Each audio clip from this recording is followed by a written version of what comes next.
আসসালামু আলাইকুম বন্ধুরা, আমার বড় ভাই মঞ্জুর রহমান। বড় ভাই খুব মজার মজার গল্প বলতো সেই পূর্ব থেকেই। তো পূর্ব অভিজ্ঞতা থেকে ভাইয়ের কাছে একটা সুন্দর গল্প শোনার জন্য অনুরোধ জানাচ্ছি। আমার বন্ধুরা দেখবে, সুন্দর একটি হাসির কথা বলবেন।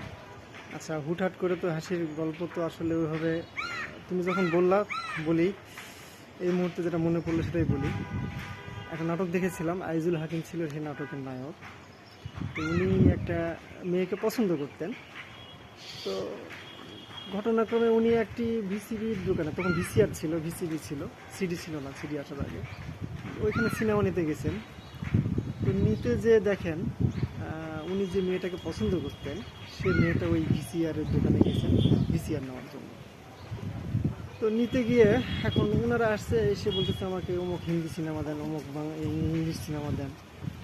তো এই যে ভাইকে চিন্তা করছে আমি তো বাংলা সিনেমা নিতে আসলাম, কিন্তু এদের সামনে যদি আমি বাংলা সিনেমার কথা বলি ওরা আমাকে আন্ডার এস্টিমেট করতে পারে।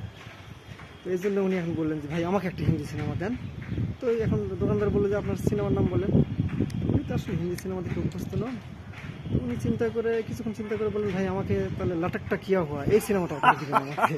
তো লাটাকটা কিয়া হুয়া সিনেমার নাম শুনে ওই দোকানদার যেমন আশ্চর্য, ওই যে মেয়েটাকে পছন্দ করতেন উনি, ওই মেয়েরাও খুব আশ্চর্যজনিত হয়ে যায় যে আসলে এটা আবার কি কি কি নাম। অসংখ্য ধন্যবাদ বন্ধুরা।